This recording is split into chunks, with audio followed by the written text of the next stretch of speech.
Bismillahirrahmanirrahim. Assalamualaikum warahmatullahi wabarakatuh. Innal hamdalillah nahmaduhu wa nasta'inuhu wa nastaghfiruh wa na'udzu billahi min syururi anfusina wa min sayyiati a'malina. May yahdihillahu fala mudilla lahu wa man yudlil fala hadiyalah. Asyhadu an la ilaha illallah wahdahu la syarika lah. Asyhadu anna Muhammadan abduhu wa rasuluh. Ya ayyuhallazina amanu taqullaha haqqa tuqatih wa la tamutunna illa wa antum muslimun. Ya ayyuhan nasu taqu rabbakumul ladzi khalaqakum min nafsin wahidah wa khalaqa minha zawjaha wa batha minhuma rijalan katsiran wa nisaa'a. Wattaqullaha allazi tasaaluna bihi wal arham. Innallaha kana 'alaikum raqiba. Ya ayyuhallazina amanu taqullaha wa qulu qawlan sadida yuslih lakum a'malakum wa yaghfir lakum dzunubakum wa may yuti'illah wa rasulahu faqad faza fawzan 'azima. Amma ba'du fa in asdaqal hadisi kitabullah wa khairal hadi hadi Muhammad sallallahu alaihi wasallam wa sharral umuri muhdatsatuha fa inna kulla muhdatsatin bid'ah wa kulla bid'atin dhalalah wa kulla dhalalatin finnar. Saudara yang dirahmati Allah, kita lanjutkan pelajaran kita tentang kitab fikih Muyassar ini. Ya, sudah sampai ke kitab yang ke-10 yaitu jinayat atau disebut juga tindakan kriminal. Ya. Bab yang pertama, jinayat atau tindakan kriminal ini terdiri dari beberapa bagian. Ya. Pertama itu bagian pertama definisi daripada jinayat dan pembagiannya. Definisinya adalah al-jinayah, bentuk jamak jinayat. Secara bahasa, jinayat adalah pelanggaran terhadap badan atau harta atau kehormatan. Ya. Para fuqaha menjadikan kitab jinayat khusus untuk pelanggaran terhadap badan. Ya. Dan sedangkan kitab hudud untuk pelanggaran terhadap harta dan kehormatan. Beda ya. Para fuqaha memisahkan ya jinayat dan hudud. Sedangkan jinayat itu tindakan kriminal terhadap badan, sedangkan hudud tindakan pelanggaran terhadap harta dan kehormatan. Ya. Jinayat secara syar'i adalah pelanggaran terhadap badan yang mengharuskan qisas atau denda harta atau kafarat. Ya. Jadi pembagian jinayat menjadi dua, jinayat terhadap nyawa dan jinayat terhadap selain nyawa. Ya, itu bagian yang pertama tadi. Yang bagian yang kedua, jinayat terhadap nyawa. Jinayat atau tindak kriminal terhadap nyawa adalah semua perbuatan yang menyebabkan nyawa melayang, yaitu membunuh kaum muslimin. Ya. Sepakat bahwa membunuh itu diharamkannya tanpa alasan yang benar. Dalilnya firman Allah tabaraka wa taala berikut. A'udzubillahi syamiul alim minasyaitonir rajim. Wala taqtulun nafsallati harramallahu illa bil haqq. Surat Al-Isra ayat 33. Artinya, dan janganlah kalian membunuh jiwa yang diharamkan Allah ya, untuk membunuhnya kecuali dengan satu alasan yang benar. Ya. Alasan juga yang syar'i ya. Tuh. Seandainya qisas, dia membunuh, boleh dibalas dengan bunuh ya, di qisas atau dengan tebusan. Kalau misalnya ya, ahli warisnya memaafkan. Dan berdasarkan hadis Ibnu Mas'ud radhiyallahu anhu, dia berkata, Rasulullah SAW bersabda, la yahillu damum ri'in muslimin yashhadu alla ilaha illallah wa anni rasulullahi illa bi ihda salasi asyibuzani wan nafsu bin nafsi wattariku lidinihil mufariku lil jamaah. Ya, hadis dari Ibnu Mas'ud ya. Artinya tidak halal darah seorang muslimin yang bersaksi bahwa tidak ada Tuhan yang berhak disembah kecuali Allah dan bahwa aku adalah utusan Allah kecuali dengan sebab satu dari 3 perkara. Berzina muhson ya. Berzina muhson itu artinya dia pernah menikah ya. Berzina muhson, jiwa dengan jiwa, dan orang yang meninggalkan agamanya yang menyempal dari jemaah. Ini muttafaqun alaih ya. Sekali lagi saya katakan muttafaqun alaih itu artinya kesepakatan antara Bukhari dan Muslim. Diharamkannya pembunuhan tanpa hak ditetapkan oleh Al-Quran dan As-Sunnah, juga ijma para ulama. Ya. Hukum pembunuh orang tanpa hak. Ya. Bila seseorang membunuh orang lain dengan sengaja tanpa alasan, ya, tanpa alasan yang secara syar'i atau alasan yang benar, maka dia adalah fasik hukumnya karena dia melakukan salah satu dosa besar. Ya. Allah tabaraka wa ta'ala menjadikan besar urusan membunuh ini. Dalilnya firman Allah dalam surat Al-Maidah ayatnya 32. A'udzubillahi syamiul alim minasyaitonir rajim. Fatala nafsam bighairi nafsin aw fasadin fil ardi faka'annama qatalan nasa jami'a.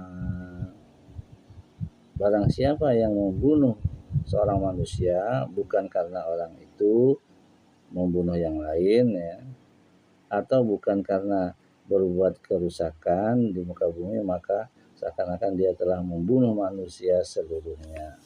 Nah, itu ya. Jadi kalau tidak ada alasan yang syar'i, ya, orang Islam itu nyawanya dihargai ya, sangat dihargai. Jadi kalau membunuh satu orang Islam sama juga dengan membunuh orang lain seluruh dunia ini ya, tanpa ada yang bila tidak ada alasan yang syar'i. Ya. Kemudian sabda Nabi SAW, lan tazalal mu'minu fi fushatin min dinihi ma lam yasib daman harama.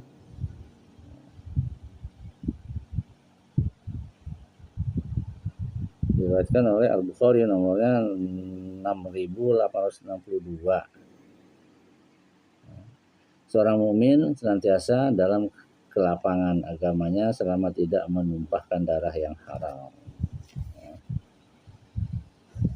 Allah Ta'ala juga mengancam orang yang membunuh dalam firman berikut ini dalam surat An-Nisa ayat 93. Wa may yaqtul mu'minan muta'ammidan fajazaa'uhu jahannam khalidan fiha. Dan barang siapa yang membunuh seorang mukmin dengan sengaja, maka balasannya adalah jahanam. Dia kekal di dalamnya. Jadi barang siapa yang membunuh seorang mukmin ya, dengan sengaja ingin membunuh, berarti dia kafir ya, karena dia kekal di jahanam ya. Gitu. Jadi orang kafir itu masuk nerakanya kekal ya, neraka jahanam ya. Beda dengan orang Islam. Islam enggak, udah dibakar, dia masuk neraka, udah habis ya dosanya, kemudian dia dibangkitkan lagi dalam keadaan bersih ya.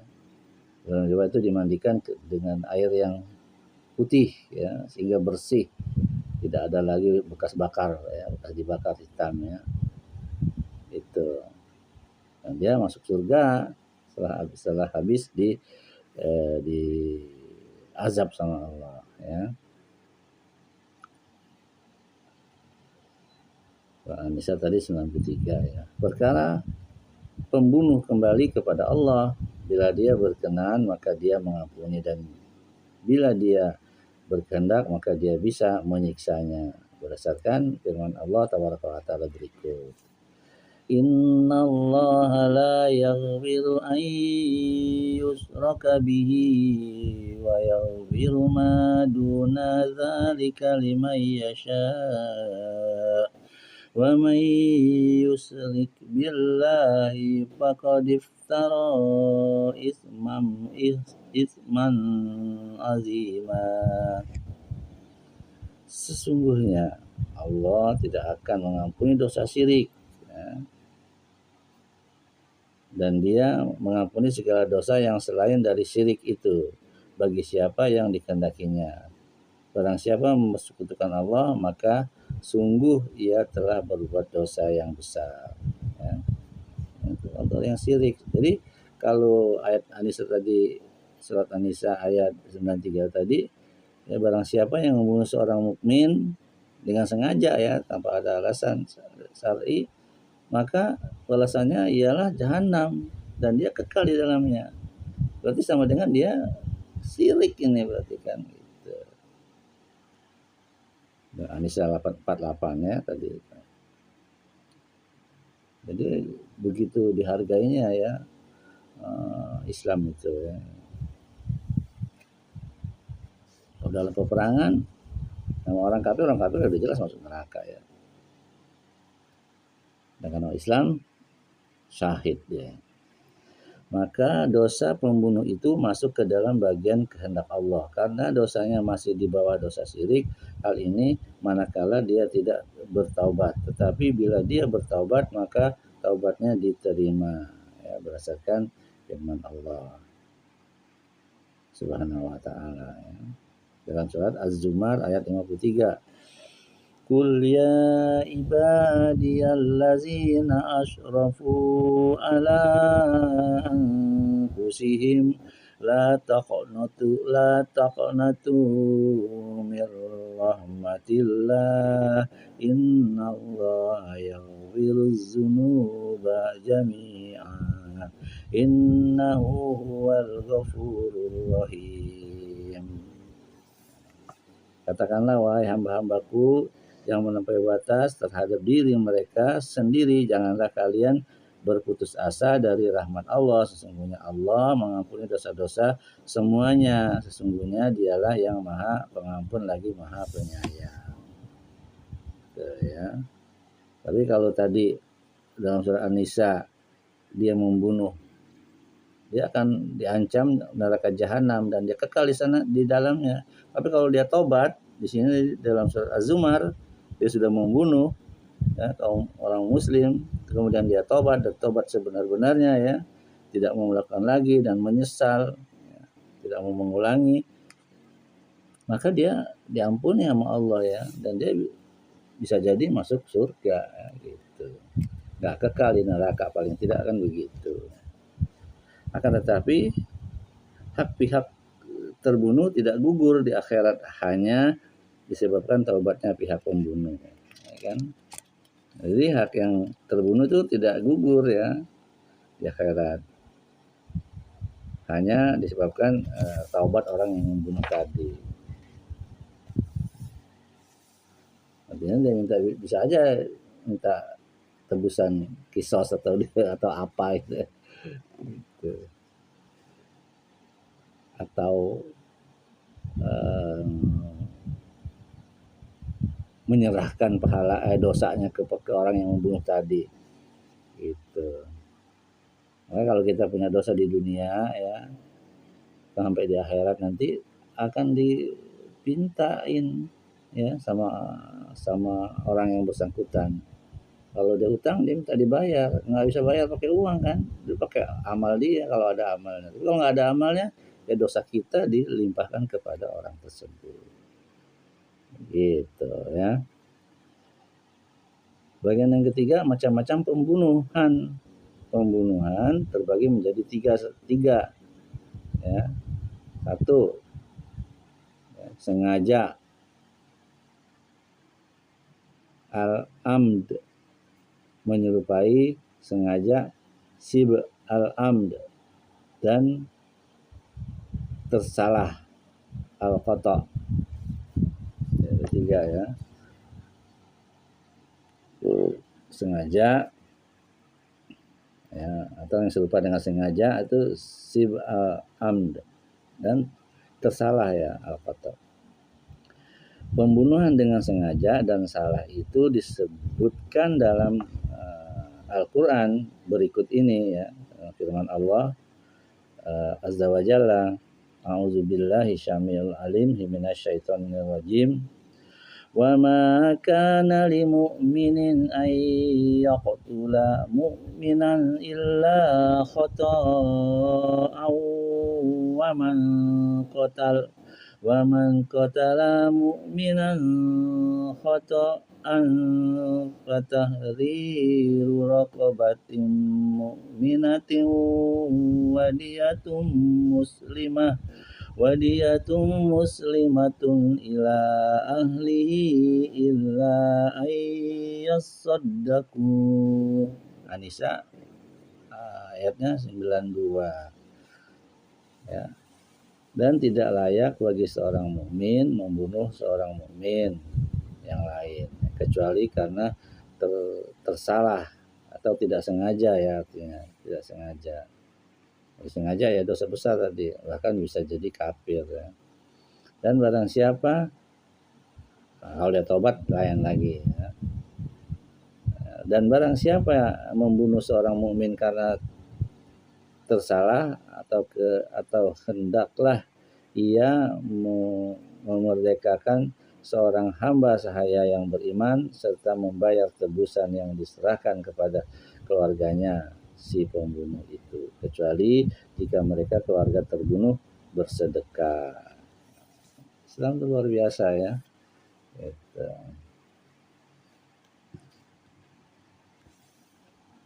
Juga dalil yang lain ya, firman Allah dalam surat An-Nisa 93 tadi ya. Wa may yaqtul mu'minan muta'ammidan fajazaohu jahannam khalidan fiha wa ghadiballahu alaihi wa la'anahu wa a'adda lahu azaban azima. Dan barang siapa yang membunuh seorang mukmin dengan sengaja, maka balasannya ialah jahanam. Ya, ia kekal di dalamnya dan Allah murka kepadanya dan melaknatnya serta menyediakannya azab, ya, azab yang besar. Itu An-Nisa ayat 93 ya. Tapi di sini di dalam surah Az-Zumar ayat 53 ya, kalau dia bertobat Allah maafkan ya. Kemudian bisa ditebus ya, atau kisos gitu. Adapun pembunuhan yang menyerupai sengaja maka ditetapkan oleh as-sunnah yang suci bahwa Nabi SAW bersabda, aqlu sibhil amdi mughallazun mislu aqlil amdi.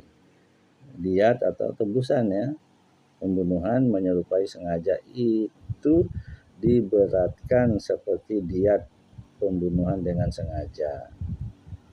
Ya, diriwayatkan oleh Abu Daud nomor 4565 dan Ahmad dalam Al-Musnadnya bab 2 halaman 183, dihasankan oleh Al-Arnaud dalam Hasyiyah Al-Musnad ya, bab 11 halaman 328.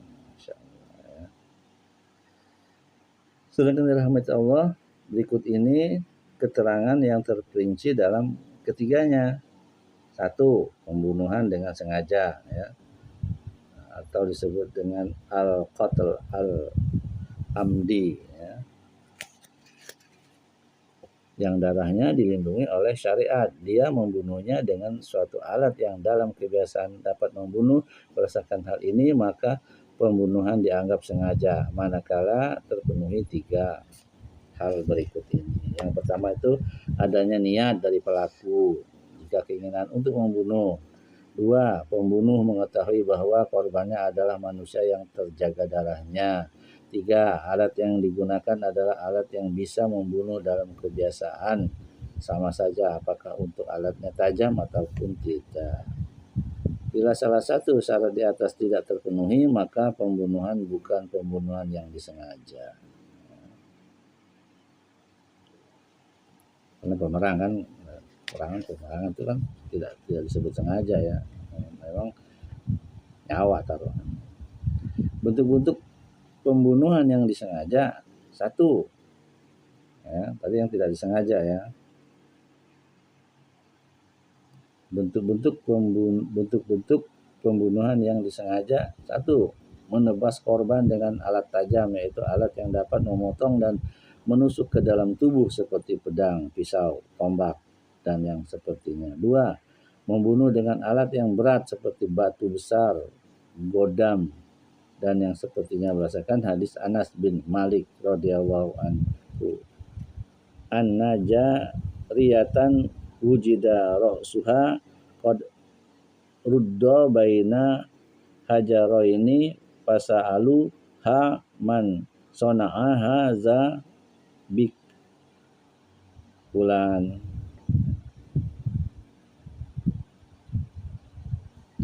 bulanun, ya, hatta zakaru yahudiyan fa'aumat birasiha fa'ukhizal yahudiyu fa'aqarra fa'amara bihi Rasulullah sallallahu alaihi wasallam ayyuradda ra'sahu bil hijarah, bahwa seorang gadis ditemukan kepalanya telah dihantam di antara 2 batu. Lalu orang-orang bertanya kepadanya, siapa yang melakukan ini terhadapmu? Apakah si fulan ataukah si fulan? Hingga mereka menyebutkan seorang laki-laki Yahudi. Maka wanita ini menganggukkan kepalanya. Maka laki-laki Yahudi tersebut ditangkap dan dia pun mengaku. Lalu Rasulullah SAW memerintahkan agar kepalanya dihantam dengan 2 batu juga. Ya, muttafaqun alaih. 3. Menahan nafasnya, misalnya dengan mencekiknya menggunakan tali atau yang sepertinya, yang menyumpal mulut dan hidungnya sehingga mati atau mokat, ya. 4. Memberinya minuman beracun yang tidak diketahuinya atau memberi makan sesuatu yang membunuh sehingga dia mati disebabkannya. 5. Menempatkannya di tempat yang membinasakannya, seperti padang pasir misalnya, kepanasan, atau di hutan misalnya banyak serigala atau apa, ya, yang banyak hewannya tadi dan tidak ada air untuk dia minum, ya, kalau dia kehausan. 6. Memasukkannya ke dalam air sehingga tenggelam atau api hingga terbakar, ya, sementara dia tidak mungkin bisa lolos darinya, ya, kecuali Allah menolong, ya, seperti Nabi Ibrahim, ya, dibakar nggak mempan, ya, menantu. 7. Memenjarakannya tanpa memberinya makan dan minum dalam masa yang secara umum akan mati sehingga dia mati karena kelaparan dan kehausan. 6. Melemparkannya ke hewan buas seperti singa atau ular dengan bisa yang ganas hingga dia mati karena gigitan binatang tersebut. 9. Menjadi sebab kematiannya dengan sesuatu yang pada umumnya membunuh. Misalnya dia bersaksi atas terdakwa dengan sesuatu yang membuatnya dibunuh karena zina atau murtad atau membunuh sehingga terdakwa dihukum bunuh. Kemudian para saksi membatalkan kesaksian mereka dan mereka berkata, kami sengaja berbohong agar dia dibunuh. Maka mereka semuanya dibunuh. Ada yang bersaksi juga dibunuh ya. Berdasarkan rahmat Allah, kita lanjutkan hukum pembunuhan yang disengaja. Ya, ini mempunyai dua hukum akhirat yang pertama. Yang kedua hukum dunia.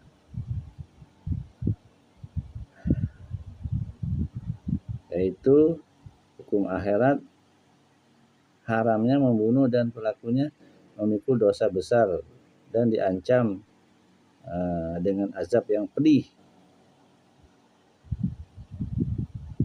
manakala tidak bertaubat atau Allah Ta'ala memaafkannya berdasarkan firman Allah dalam surah An-Nisa ayat 93 tadi ya.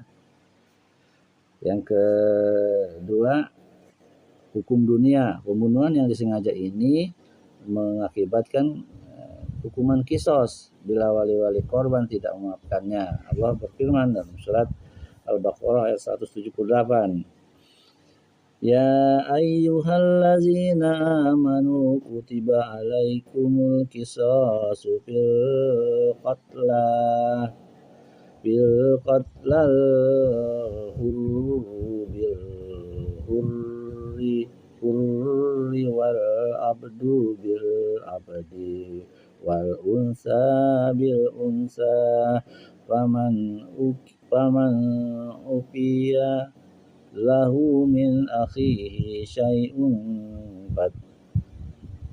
fattiba'un bil ma'ruf wa ada'un ilaihi bi ihsan.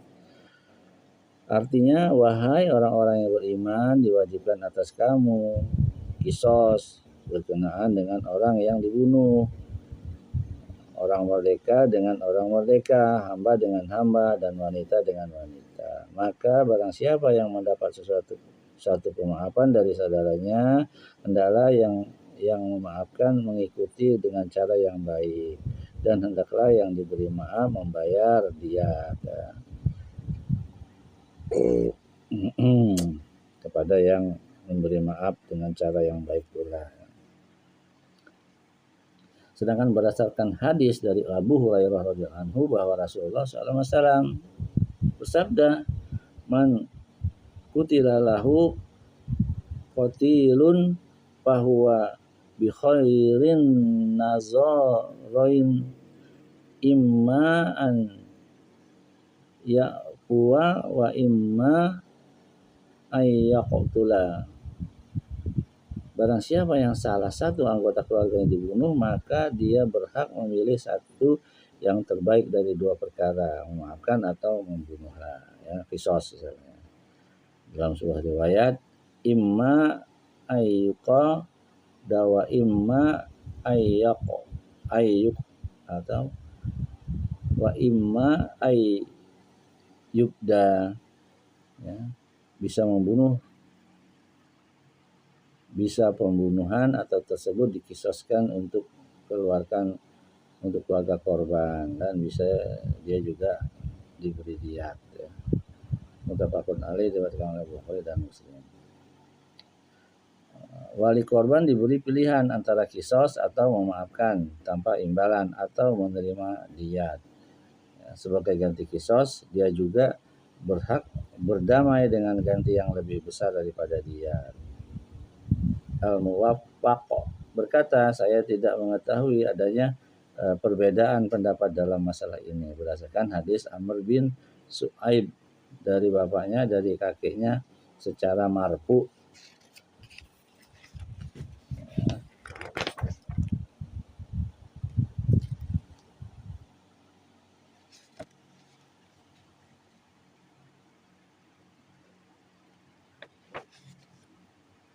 Barang siapa membunuh secara sengaja, maka dia diserahkan kepada wali-wali korban. Jika mereka berkenan, mereka boleh membunuh, dan bila mereka berkenan, mereka boleh mengambil diat, yaitu 30 hiqqah ya. 30 jaza'ah dan 40 khalifah. Apa yang disepakati oleh mereka maka ia milik mereka, dan hal itu untuk memperberat diat pembunuhan. Ya. Diriwayatkan oleh Ibnu Majah nomornya 2062 dan lainnya dengan sanad yang hasan. Memaafkan tanpa kompensasi adalah lebih utama berdasarkan firman Allah Azza wa Jalla berikut, wa anta'fu aqrabu littaqwa, dan memaafkanmu itu lebih dekat kepada takwa, ya.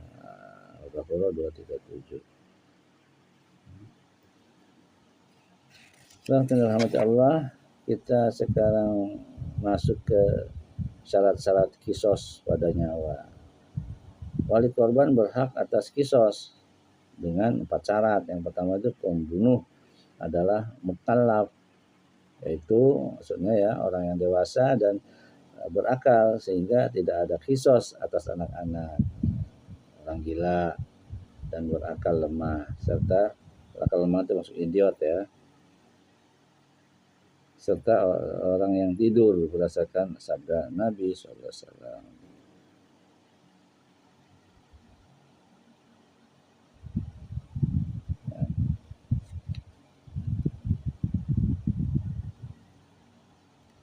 Pena hukum diangkat dari 3 orang, dari orang tidur hingga dia bangun, dari anak-anak sehingga ia dewasa, dan dari orang gila sehingga dia sembuh. 2. Korban memiliki status darah yang terlindungi karena kisos disyariatkan untuk melindungi darah, sedangkan orang yang darahnya boleh ditumpahkan itu tidak dilindungi seandainya seorang muslim membunuh kafir, harbi atau murtad sebelum dia bertaubat dan pezina muhsan, maka tidak ada kisos atasnya, namun dia perlu ditakzir, ya.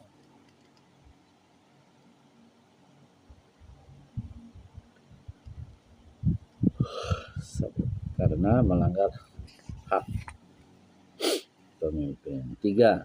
Keamanan derajat antara pelaku dengan korban sama dalam kebebasan dan kebudakan serta agama. Maka seorang muslim tidak dikisos dengan sebab membunuh orang kafir, sekalipun muslim tersebut adalah hamba sahaya dan orang kafir tersebut adalah orang merdeka. Berdasarkan sabda Nabi berikut SAW, la yuqtalu muslimun bikafir. Seorang muslim tidak dibunuh dengan sebab membunuh orang kafir. Ya, diriwayatkan oleh Al-Bukhari nomor 6915. Orang merdeka tidak dikisos dengan sebab ya, membunuh hamba saya berdasarkan firman Allah Taala berikut dalam surat Al-Baqarah ayat 178. Al-hurru bil humri wal abdu bil abdi. Orang merdeka dengan orang merdeka, hamba dengan hamba. Selain 2 perkara itu, keutamaan tidak berdampak pada apapun dalam kisos, maka orang mulia dikisos dengan orang rendah, laki-laki dengan wanita, orang sehat dengan orang gila atau lemah akal berdasarkan hukuman dalam surat firman Allah Al-Maidah 45 ya. A'udzubillahi syamil alim minasyaitonir rajim. Wa katabna 'alaihim fiha an-nafsa bin nafs.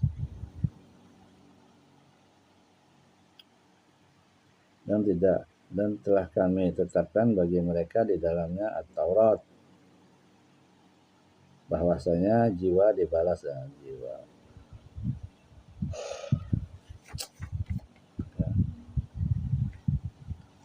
Karena yang keempat, tidak ada hubungan kelahiran. Korban bukanlah anak bagi pelaku atau anak-anaknya ke bawah. Maka salah satu dari ibu ke atas tidak dibunuh dengan sebab membunuh anak ke bawah. Berdasarkan hadis berikut ini ya.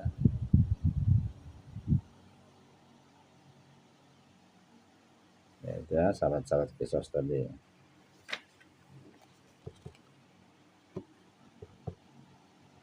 Bapak tidak bisa dikisos karena membunuh anaknya. La yuqtalu walidun biwaladi.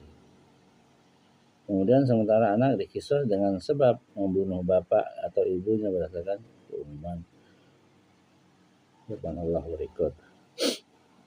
Ya ayyuhallazina amanu kutiba alaikumul qisasu fil qatl. Wahai orang-orang yang beriman, diwajibkan kamu kisos berkenaan dengan orang-orang yang dibunuh. Ya, Al-Baqarah 198 ya.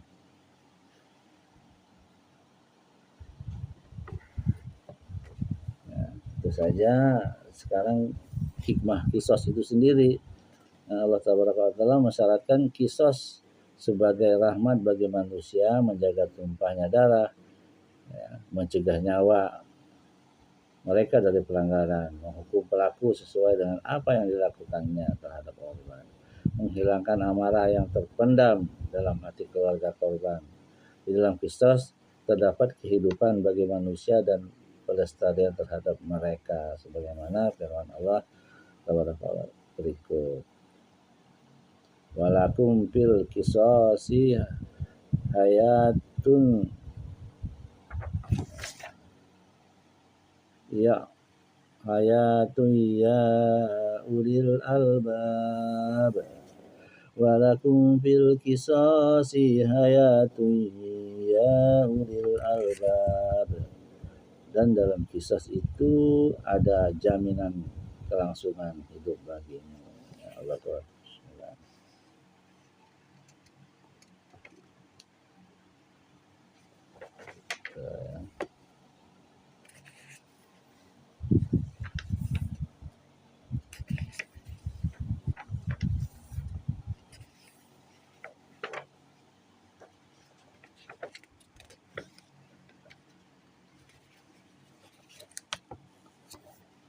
Syarat-syarat pelaksanaan kisos. Bila syarat-syarat penetapan dan kewajiban kisos telah dipenuhi, maka ia tidak diterapkan dan tidak dilaksanakan terhadap pelaku kecuali dengan 3 syarat. 1. Pihak yang berhak atas kisos adalah mukallaf. Ya. Berjelaskan tadi ya, mukallaf itu dewasa ya, berakal. Atau tidak gila. 2. Kesepakatan wali korban yang berhak menuntut kisos. 3. Harus dijamin aman, tidak melampaui batas terhadap selain pelaku berdasarkan firman Allah dalam surat Al-Isra ayat 33. A'udzubillahi syamil alim minasyaitonir rajim. Fala yusrif fil qatli. Tetapi janganlah ahli waris itu melampaui batas dalam membunuh. Bila kisos hendak dilaksanakan terhadap wanita hamil, maka ditunggu sampai dia melahirkan kandungannya. Karena bila kisos dilaksanakan padanya, maka akan mengakibatkan pembunuhan terhadap janin, ya, selain pelaku. Bila dia sudah melahirkan janinnya, lalu ada orang yang lain yang menggantikan kedudukannya dalam menyusuinya, maka hukuman kisos dilaksanakan. Bila tidak, maka ditunggu sampai dia menyapinya pada 2 tahun berdasarkan hadis Nabi berikut ya. Izan la narjumuha wa nada'u waladaha soghiran laisa lahu mayyur di'uhu faqa marajulun minal ansari faqal ilayya radha ya nabiyya ya nabi Allah qala faraja ma'aha faro jamaha. Kalau begitu kami tidak merajamnya dan membiarkan anak-anak yang masih kecil di antara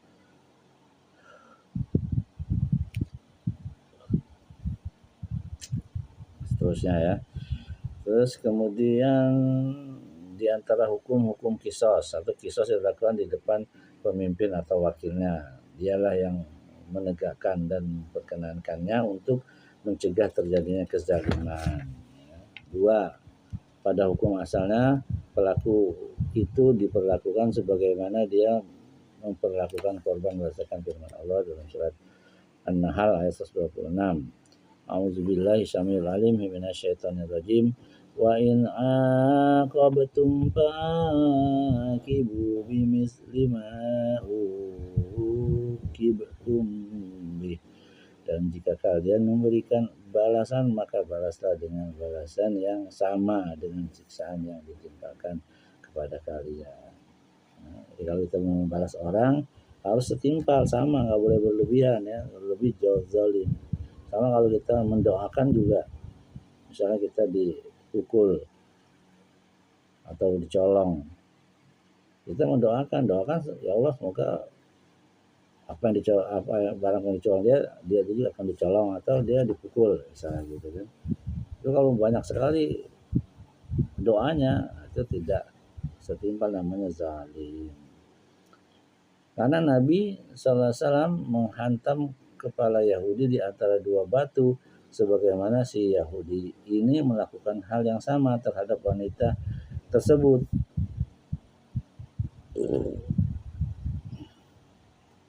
Ya, jadi kalau dia mukul di kepala, sisanya mukul di kepala juga ya. Artinya tadi ya, Nabi menghukum Yahudi, yang orang Yahudi itu membunuh wanita dengan batu. Demikian juga bila pelaku memotong kedua tangan korban kemudian membunuhnya, maka dia diperlakukan seperti itu juga. 3. Alat yang digunakan untuk melaksanakan kisos harus tajam seperti pedang, pisau, dan yang sepertinya berdasarkan sabda Nabi. Ya, jadi tetap ada aturannya. Jangan pisau tumpul ya. Makanya memotong korban juga harus pisau yang tajam, nggak boleh. Kalau tumpul ya, menyiksa ya korban tersebut.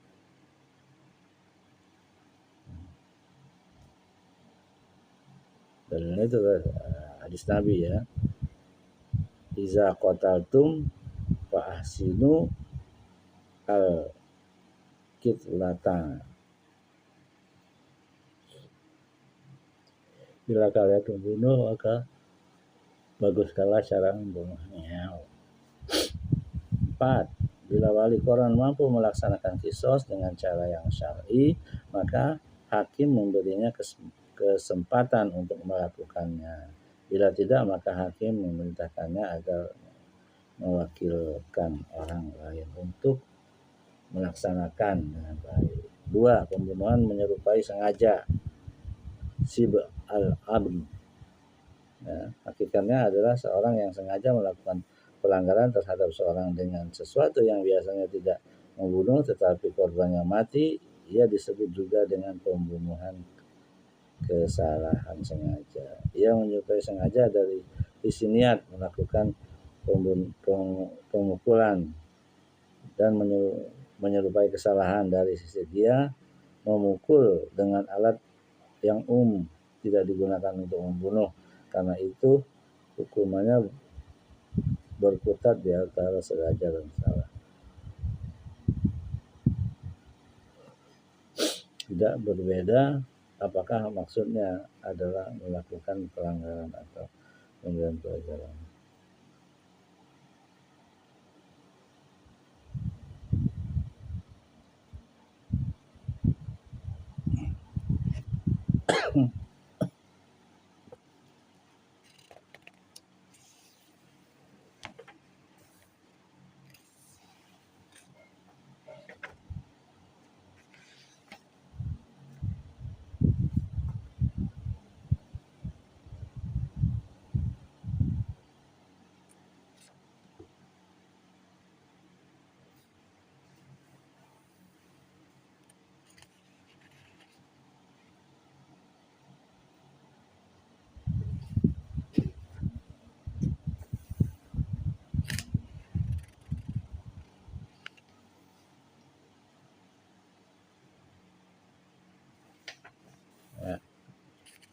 Itu saja yang bisa saya sampaikan, mudah-mudahan ini bermanfaat.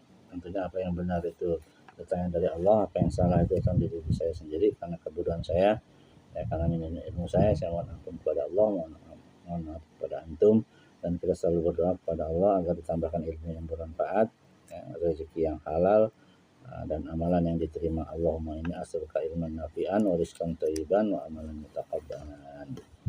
Allahumma qsim lana min khasyatika ma taqulu bihi bainana wa baina ma'asik, wa min ta'atika ma tuballighuna bihi jannatak, wa min al-yaqini ma tuhawwinu bihi alaina masa'ibad dunya. Allahumma mati'na bi asma'ina wa absarina wa quwwatina ma ahyaitana waj'alhu warisa minna waj'al sarana ala man zalamana wansurna ala man adana wa la taj'al musibatana fi dinina wa la taj'al dunya akbar hammina wa la mablagha ilmina wa la tusallit alaina ma la yarhamna. Ya Allah, ya, berilah kami rasa takut kepadamu, rasa takut yang dapat menghalangi kami dari maksiat kepadamu. Berilah kami ketaatan kepadamu, ketaatan yang dapat menghantarkan kami ke dalam surgamu. Allahumma qsim lana min khasyatika ma taqulu bihi bainana wa baina ma'asik, wa min ta'atika ma tuballighuna bihi jannatak. Berilah kami keyakinan-keyakinan yang dapat meringankan kami dalam menghadapi musibah dunia. Ya Allah, berilah kami kenikmatan dengan pendengaran, penglihatan, serta kekuatan kami selama Engkau hidupkan kami. Jadikanlah semua ini sebagai warisan kami. Jadikanlah balasan kami atas orang-orang yang menzalimi kami. Tolonglah kami dari musuh-musuh kami. Janganlah Engkau jadikan musibah kami dalam urusan agama kami. Janganlah Engkau jadikan dunia sebesar-besar tujuan kami. Dan janganlah Engkau jadikan dunia sebesar atau sebagai puncak ilmu kami. Janganlah Engkau kuasakan kami terhadap orang-orang yang tidak menyayangi kami. Subhanakallah wa bihamdik, asyhadu an la ilaha illa anta, astaghfiruka wa atubu ilaik. Wassalamualaikum warahmatullahi wabarakatuh.